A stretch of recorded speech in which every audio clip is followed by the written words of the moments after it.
Good morning. Kevin McBriar here. Good morning. This is a blast from the past, man. Retro really is. Attic in Akron. Yes. So the definition of entrepreneur, tell us what you do. So the Retro Attic is essentially 4,500 square feet of nothing but memories and fun. And that's what I always like to refer it to, because it literally is memories. Like when you walk in, from the second you walk in the door, regardless of how old you are, what your age is, you're going to see things that you remember when you were a kid, that are going to take you back to a certain point where you feel something. And that's just the greatest part. So it's filled with all retro items, 70s, 80s, 90s, some 60s, but primarily the wheelhouse is 70s, 80s, and 90s, toys, music. I guess you could consider any hobby shop you've been into, a toy store you've been into, vintage clothing store you've been into, music store you've been into, horror store you've been into, music, movies, all under one roof. Where is this Retro Attic? So located at 2475 Massillon Road, which is an Akron address, but it's kind of where Akron and Green all come together. It's right on the corner of Massillon and Mayfair Road. And the best part is the location, the building that I'm in. It's an old historical mill called the Tritzhiggy Mill, which was a mill back literally in the 1800s. Recently came across some photos on the internet, some really old photos of the building, and got to see like the progression as things were added onto it. So really super cool. But when you walk in, you can tell immediately the history is still there. That's awesome. Thank you. Do you have things on the internet? I've got a pretty big social media presence. I have found that's been a driving force to get the Retro Attic off the ground and to the point that it's at. But as far as online sales, I don't have any or do any online sales. I like the idea of brick and mortar.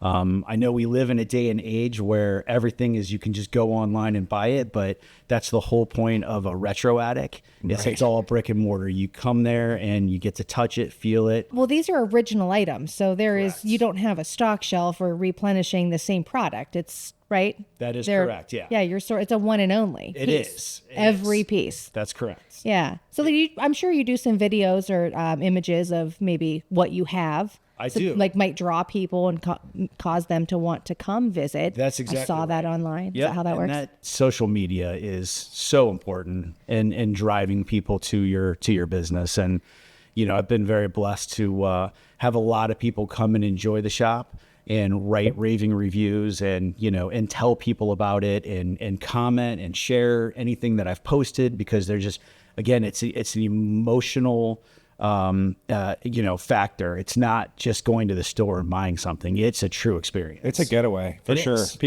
People going there consistently and having a way to unwind. I want to say something that he hit on, and this came up in a conversation about entrepreneurs and running a business. And you have a store, and Brandon has a consulting business, and I'm a real estate agent. And we have the actual work that we do. You source products, you put them in the store, you price them, you have hours, you're doing your social media thing. We're doing the same in our own world. And as an entrepreneur in today's world, that is not enough. In order to be and keep the books, right? And do all the things, it's still not enough. We need to be content creators. Yeah. And when did that shift, that in this world, as an entrepreneur, business owner, it doesn't matter if you're Heggy's down the street. If you want to amp up your sales and be well known, you need to be a content creator. And that's just fascinating to me, because how do you do all of the things? We learned that a long time ago, and I can remember I don't quite remember what it was. His name, is it Michael Mayer? The Great Retrace? Yes, Michael Mayer. And when we were there, he was engaging and is engaging. And then the conversation turned to video, and this was many, many years ago. I don't know, probably 10 years ago. Yeah, I'd guess 10.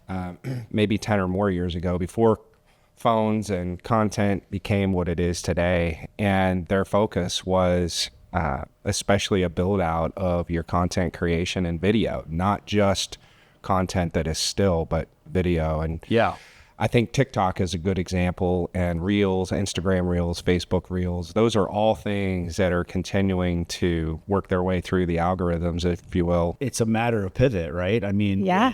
when things change, you have to change with it. And if you don't, you're left behind. And I see a lot of shops similar to mine who are not on Facebook and they're not creating that content, and they're literally they're going away because you can't survive without it. So when we were talking about products in your store and things that you source, one of the most interesting things from me, I'm not like a big Star Wars fan or Hot Wheels or whatever else that you have in this store. Yeah. But you have some concert T-shirts. Oh, yeah. Then that's a big thing, and Yes. I learned something from you about concert T-shirts. Yes. And them the value and them being collectible. Yes. Tell people about that. When it becomes popular again or hot again, things will make a resurgence on the market, that are repops or new stuff that is, basically repeated. And so there's a lot of concert T-shirts that are recreated, as there are toys and things like that. You can buy them in Old Navy. Yeah, They exactly look right, like exactly old right. throwback T-shirts. They're brand new. Yes. And that's what people love nowadays, are original older items. Sure. And again, it's not the item, it's not the shirt, it's not the tangible, it's all about emotion. And Yeah. and I think that no matter what we do in our businesses, how much is based off emotion, right? That's the buying signal, Yeah, cognition. When it someone is. can emotionally put themselves in a home or see it. themselves in a concert T-shirt, they buy it. It's not the house, right? It's the thought of their family sitting around the living room watching TV, or sitting in front of that huge fireplace, relaxing on Christmas morning. Like, that's what they're visioning when they're like, I've got to have this home. It's not the home itself. And That's right. It's the same with the retro attic. I tell people all the time, like, when you bring your family, bring your kids, it's something to do. It's completely free. It's a museum, literally. And I always say, but it's priced like a garage sale. Like, you're going to buy something because it's just, you can't not. But the emotional pull that you get when you walk in, I literally, I'm not exaggerating, people cry. I've had people tear up. I had a gentleman that stood in one room and he looked up, and I saw him, I looked at him, and he was tearing up. I'm like, you okay, man? And he's like, he was looking at this humongous blown up picture of East Drive-In, which is a local drive-in in Talmadge. Used to be in Talmadge. It's gone now. It was a Kmart. It senses something else. And so he was crying. He was tearing up. And I asked him if he's okay. And he's like, I'm standing here and I'm literally 12 years old again with my buddies, hopping the fence and leaning up the fence and watching a free movie, because they lived in the neighborhood and that's what they used to do. Wow. And like, I'm getting goosebumps just thinking about that. But I hear probably 20, 30 times a day, people will say, oh my gosh, I had that when I was a kid, or, oh my gosh, I remember that. And then they're like, I got to have it. So you must have started collecting something. You'd be so interested to know that, like, not really. I've always been, as Brandon knows, we've known each other for a long time. I've always been a huge sports fan. Okay. So I've always kind of collected sports memorabilia, and that's always been the cave, if you will, decorated in sports memorabilia. But I've always had a passion and an emotion for, like, things that take me back to high school or middle school or what have you. So I can't say that I ever had a major collection, but I would see things that I would want and I would buy the entire collection, because my mind would tell me, okay, I want that, but I can make money on the rest of it. And that's how that process started. Gotcha. Yeah. So tell us, that's actually driving me to my revenue conversation. As an entrepreneur, you know how to price something essentially at wholesale and bring it to retail, and that margin is your spread. And probably the thing that I can most relate to recently, absent the ET post, that was strong, Amazing. is Dan McBriar. And I noticed a Yankees stadium seat. Yeah. And talk about retro. So I tagged him in the post, Yeah. and he bought it. Yes.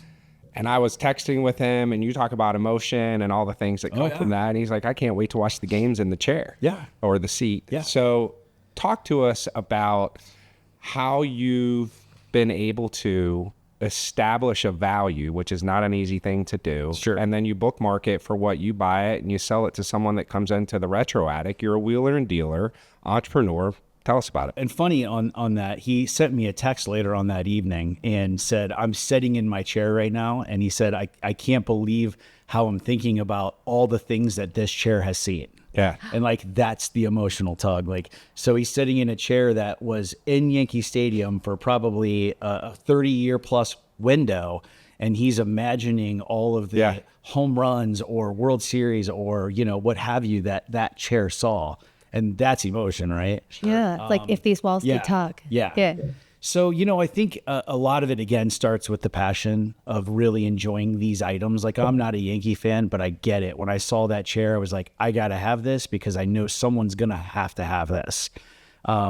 You know, it's just a matter of, you know, of having an intuition on some things are obvious, but some things you just have to kind of know or you learn over time. And, you know, and that's happened. You know, as far as value, like it's really easy to find value on things nowadays. I mean, that's the wonder of the internet. Yeah. Okay. Like you can get on the internet, pretty much find a value on almost anything. Some things are so rare that it is difficult to find value because you're just not going to find any comps, if you will. Talking my language. Yeah, but most things you and I'm can't. thinking like Antique Roadshow. Yeah. Like where else would you go to find the value of these things? Yeah. Just kind of, a lot of it you learn. Pawn stars. You know, yeah, kind of. Like we were. Well, they always bring in an expert. And it's gotten really easy too, because, you know, with technology, again, you can, you know, Google Lens anything and it'll pull up, you know, that actual item. So, you know, from an efficiency standpoint, if I'm looking at someone's collection, I'm not standing there like typing all this stuff in. I'm just picture, getting an idea of what the value of this stuff is. So the most important thing to me is retail. I need to make sure that I'm at a retail number that this item is going to sell. Because although I jokingly refer to the Retro Attic as a museum, I am not trying to have a museum. I want these items gone as fast as I can get them gone so I can bring more items in. That's right. And that's the churn and burn that, you know, that really gets it operating quickly. But with that said, you know, I buy based off of what I think I can sell it for. Yeah. And then there are some items like ET is a prime example that is a grail piece, if you will, in the toy collecting world. And people who are huge ET fans, that's the pinnacle of the collector's item. So I may have to pay up for that item. Sure. But you see the advertising that comes from it too. Yeah. Like you run that post on Facebook and on Instagram and what have you, and all of a sudden people are tagging each other and like, oh my God, check this out. And like all of a sudden you're building your business that way too. So it's not always about the money, but you know, but mostly it is. So do you get called in to houses with real estate agents, maybe like estate sale kind of maybe do. opportunities? I do. Yeah. You know, why? Because I'll get a phone call and I'll ask like, where'd you hear from me? And they're like, well, I Googled who buys blah, blah, blah. And I'm like, really? So I asked a couple more people, same answer. So we were over at some friend's home and they had asked the same question and I gave the same answer about Google. And she's like, she picked up her phone and she Googled who buys VHS tapes, who buys vintage toys. Number one every single time. I was like, Sweet. wow. I'm like, there's companies paying a lot of money to show up number one in those searches. You're doing it organically. Correct. I think that just goes back to having the right stuff, being priced to sell and being open. Yeah, correct. Answer your phone.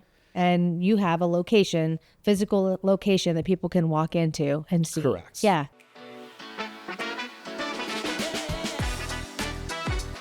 A distinctive approach to passive income with luxury vacation rentals. For more information, check out our website, quinvestors.com.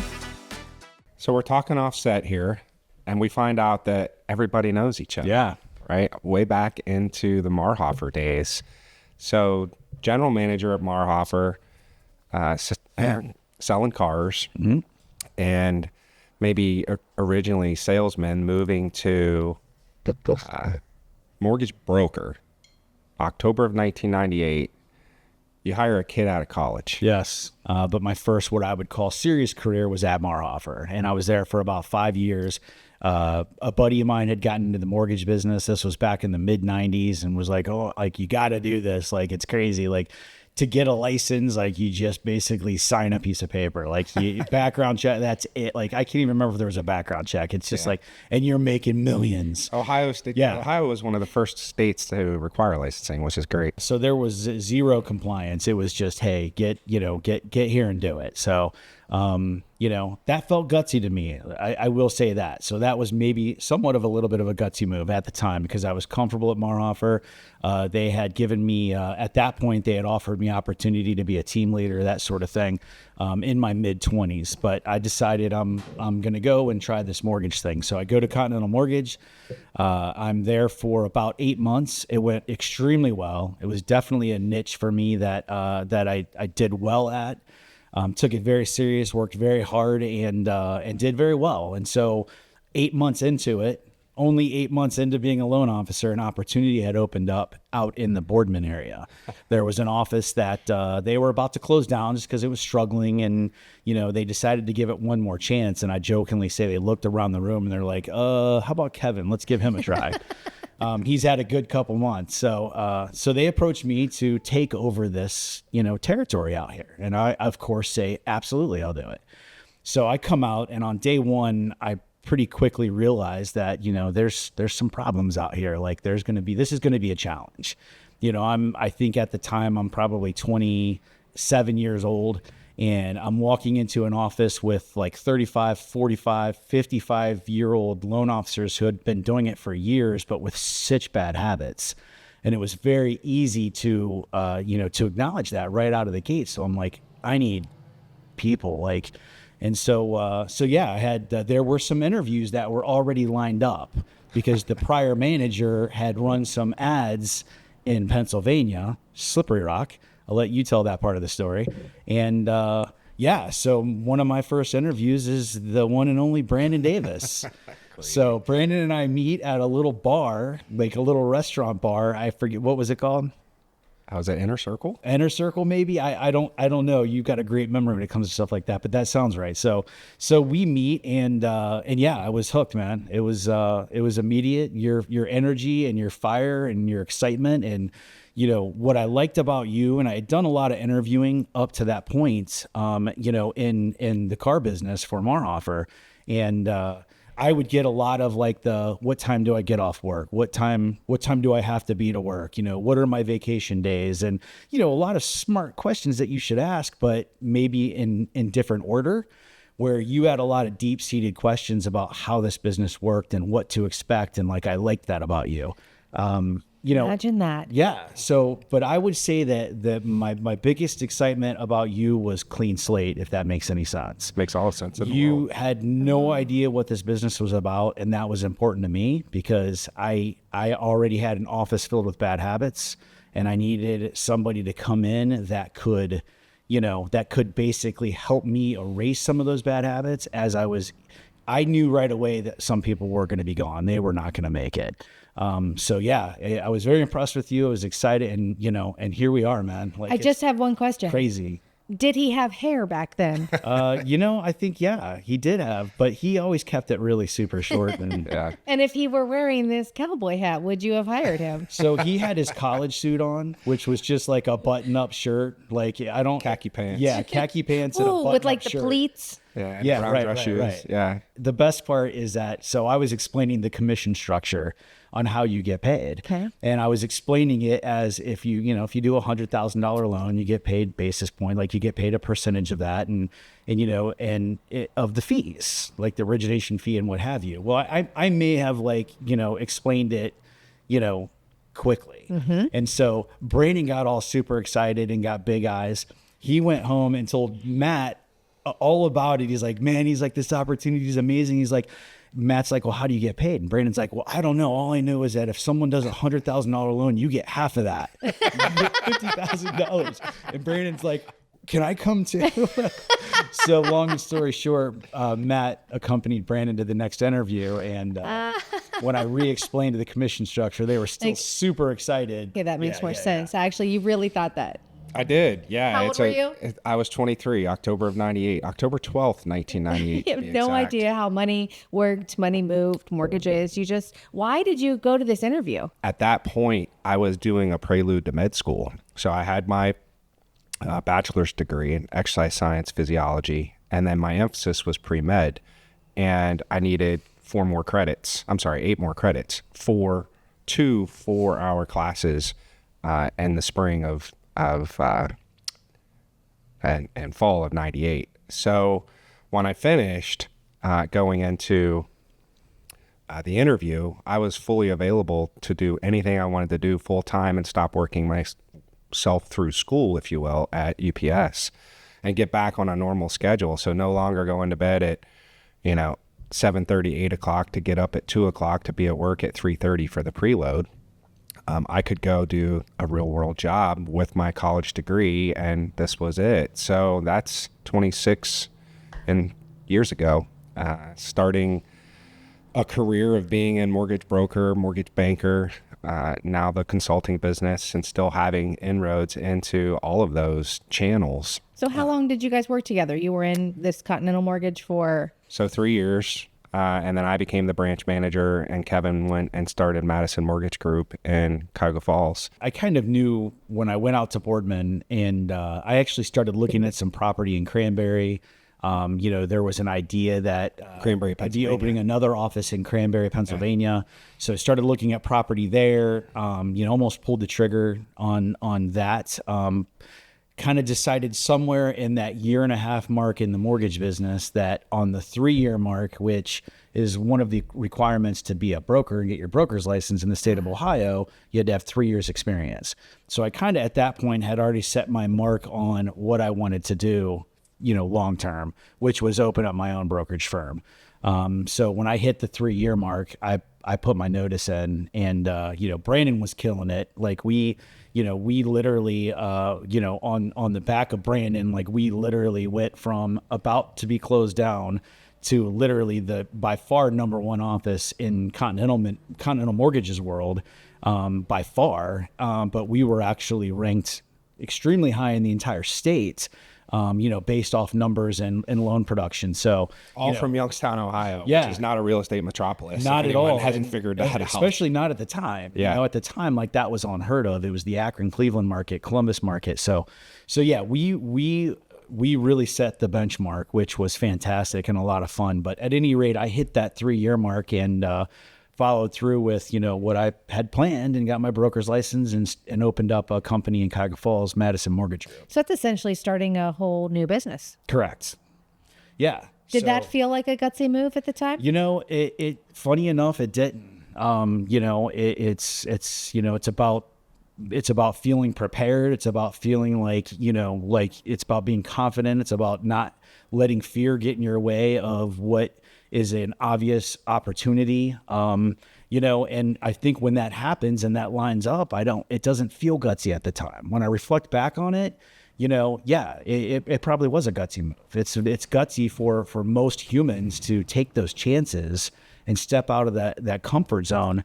But like when you're in it at the time, like it just doesn't feel gutsy. It feels like what you're supposed to do. It's almost how you're wired too, though. It's not almost, it is how you're wired. Yeah. I think offset, we were also talking about the fear factor, and if you are prepared, it doesn't feel like a gutsy move. And then who are you talking about, and who's that brain that you're figuring out? Because a lot of people flock to comfort. Yeah. And comfort itself is very, very damaging in terms of moving forward.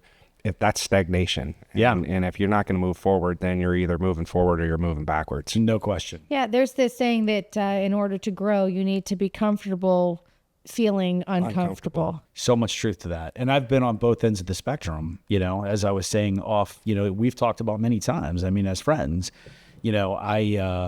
so 5 years in with Madison Mortgage Group was when the infamous, mortgage crash kind of started to happen. And, 2008. And as a business owner, that was very intimidating. That was, that was uncomfortable. And, I allowed that to become so uncomfortable that I made what I felt at the time was more comfortable decisions.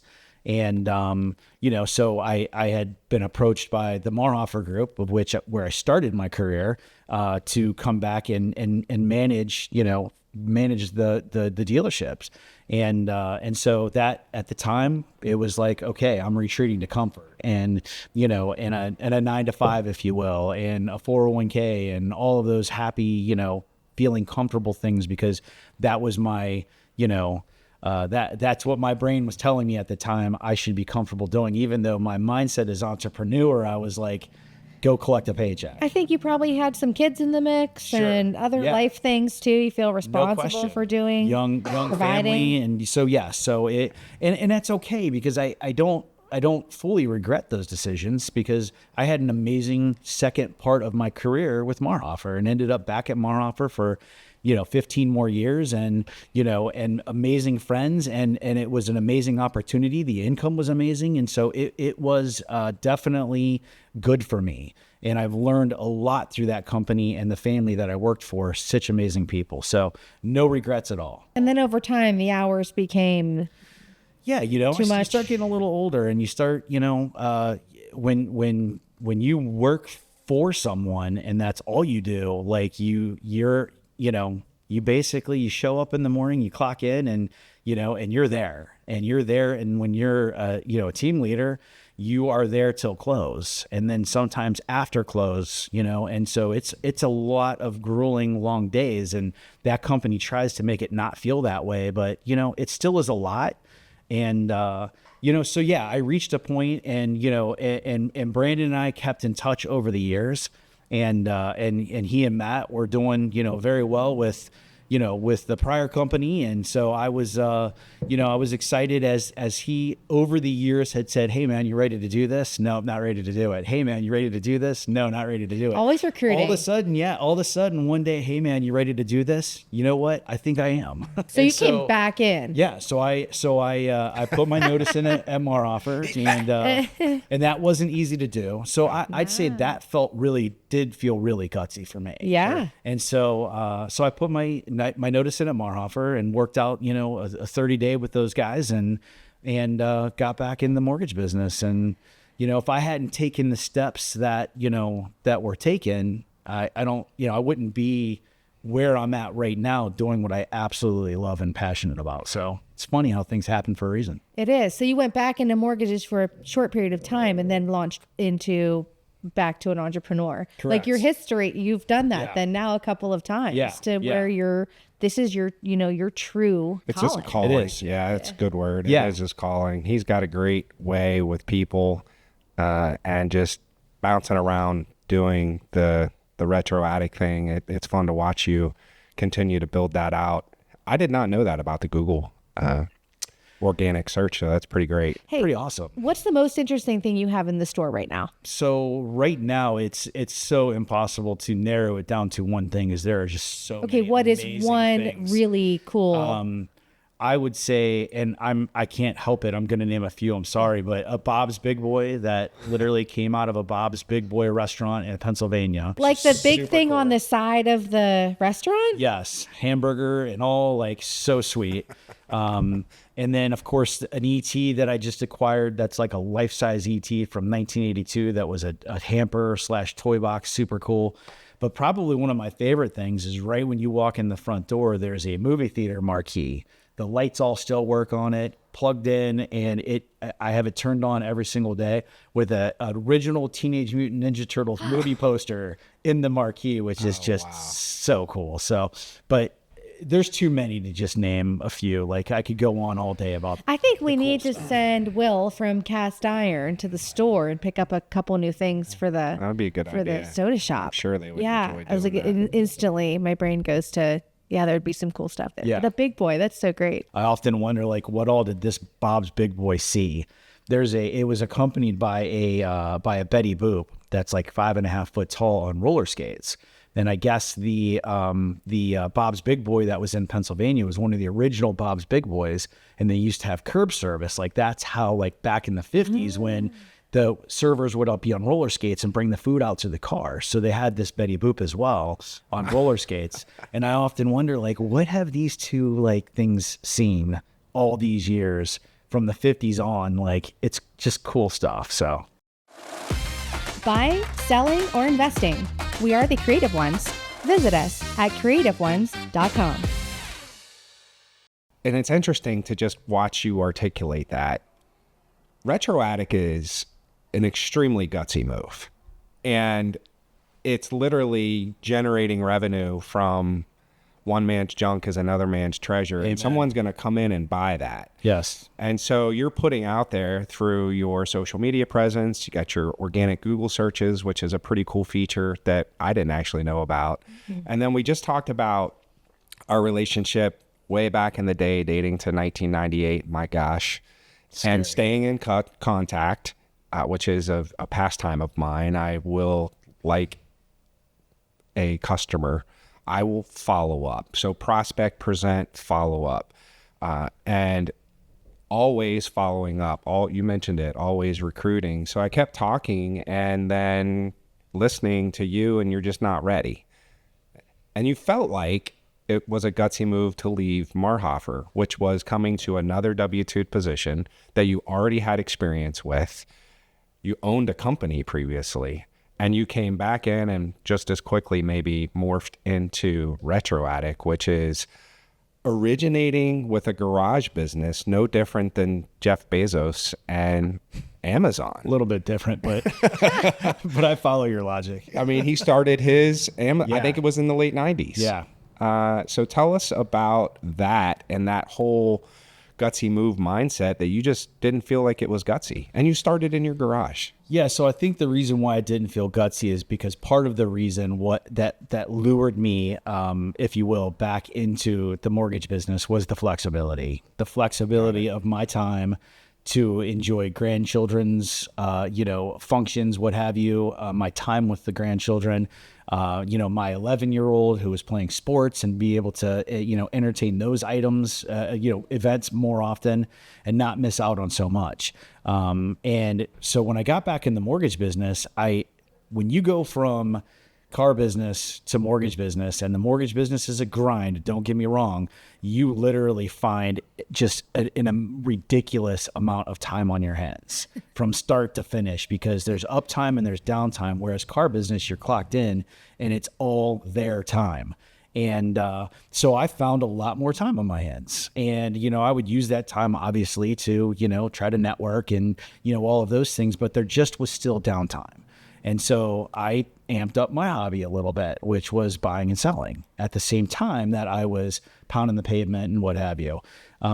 Which, I've never admitted this until now on film, but that started taking a little bit more of my time than the mortgages did, as it started to take off, which started in my garage. Again, I would buy a collection. I would buy a collection of, a 4,000 album collection as an example. And I would pay one lump sum for that collection, and then I would shine it up and get it all ready to go and get it individually priced.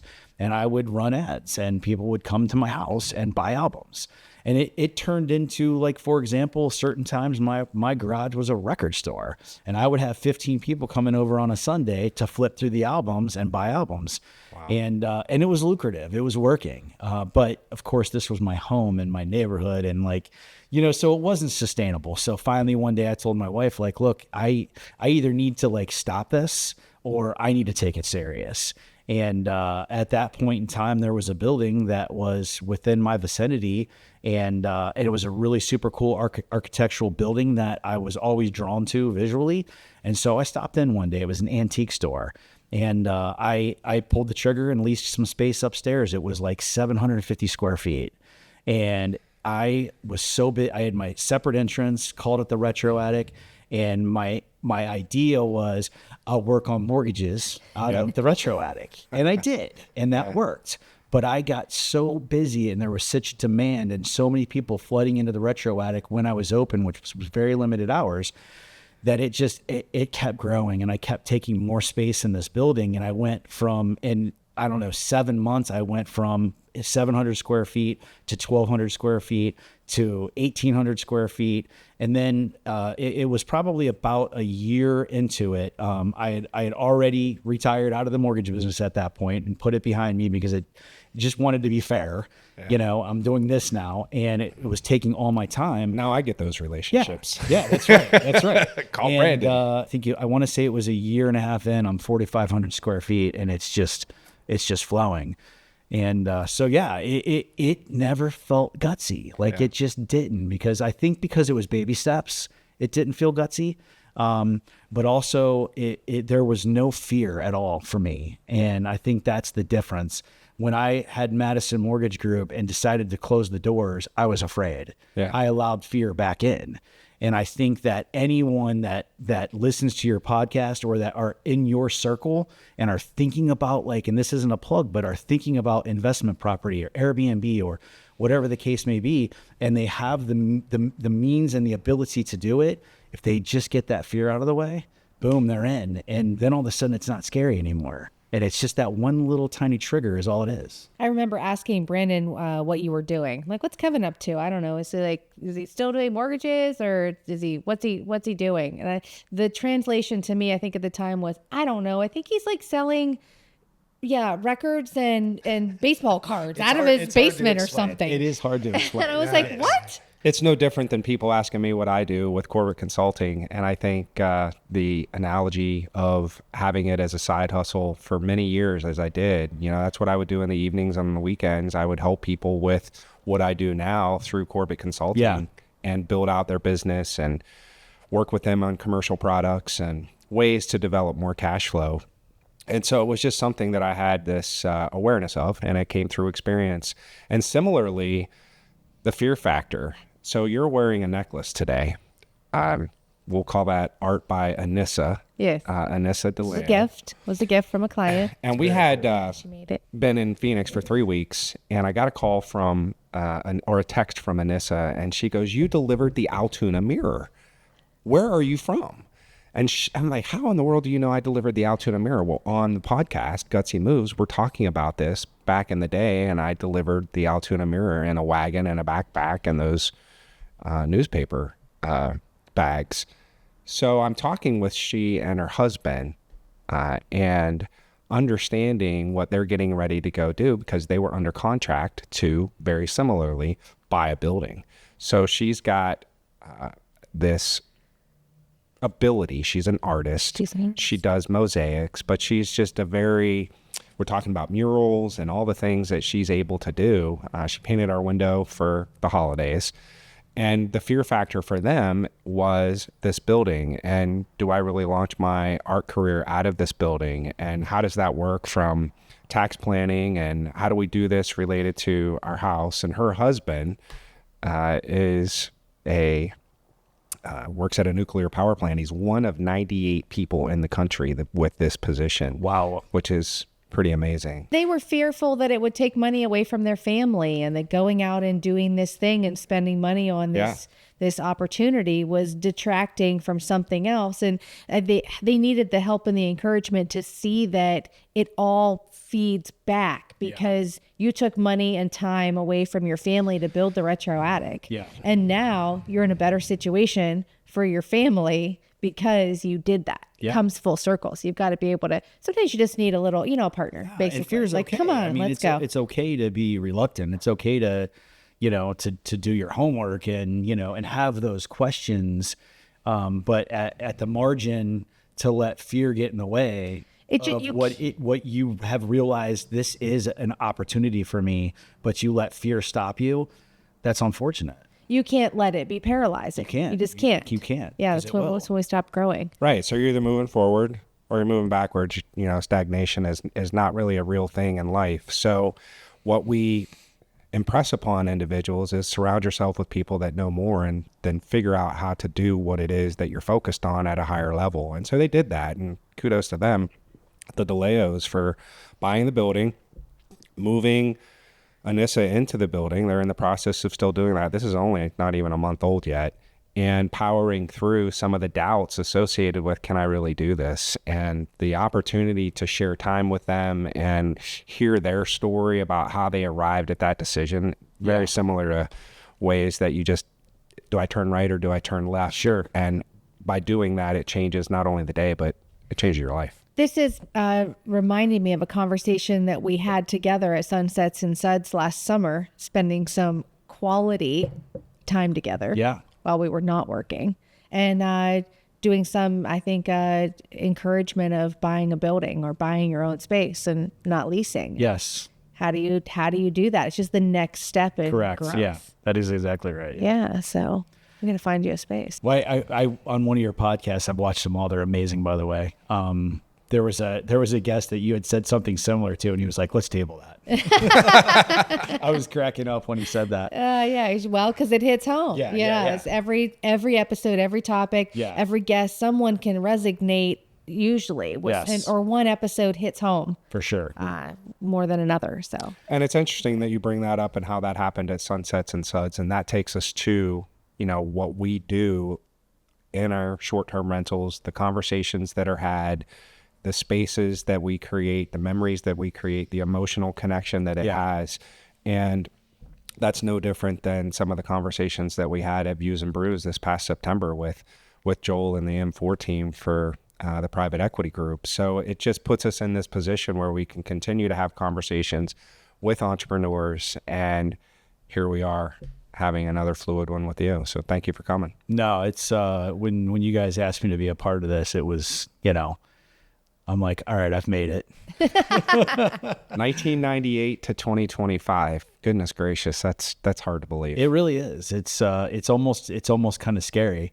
And that's why I think the gutsy moves are so important, because at the end of the day, right, it goes fast. And we wouldn't know each other had you not made a gutsy move to go out and start the mean, well, I say we wouldn't. It's not likely we would. No, it's not likely. And when you think about the turn of events, when you decide to go left or right, it doesn't, it's unbelievable when you think about that nervous system and intertwines, and how many lives are changed based off of your one choice to open up the Slippery Rock newspaper and see that ad. And you know what? And what was Slippery Rock to Board? It's an hour. So you and decided to take a 1 hour drive for an interview about something you had no idea what it was about. Yeah, And just Prelude think to about medical that. school. Why you wouldn't have been looking for jobs in a hospital or a doctor's office or like something to do with medicine? I was trying to find my way out of a job at UPS that I no longer wanted to do, and Right. I was willing to make a move. Yeah. And